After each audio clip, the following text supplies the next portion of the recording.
Hello friends, welcome to my channel গ্রামের মেয়ে moon. আশা করি সবাই খুব ভালো আছো, আমিও ভালো আছি। তো আজকে যাচ্ছি বড় ননদের বাড়ি, সেখানে একটু দরকার ছিল। তো সেখান থেকে দরকার মিটিয়ে এখন যাচ্ছি টাকি, দুজনে মিলে একটু ঘুরতে। এই দেখো, তোমাদের সাথে একটু শেয়ার করলাম।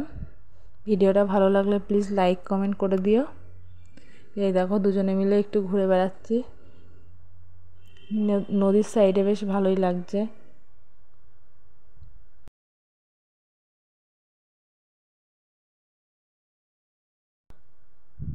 এখন ঘোরা শেষ, এখন সন্ধ্যা হয়ে গেছে। তো এখন এখানে বসিরহাটে ঘোষবাড়ি এই রাস্তায় পরে দেখলাম বেশ মেলা হচ্ছে, তাই একটু মেলায় নামলাম। দুজনে মিলে একটু দেখি টুকিটাকি কেনাকাটা করব আর একটু ঘুরে বেড়াবো, তারপরে বাড়ি যাব। ঘোরা শেষ, এখন বাড়ি যাচ্ছি। এখন বাড়ি রাস্তায় যাওয়ার পথে একটু বিরিয়ানি খেয়ে নিলাম। বিরিয়ানি খেয়ে এখন বাড়ি চলে যাব।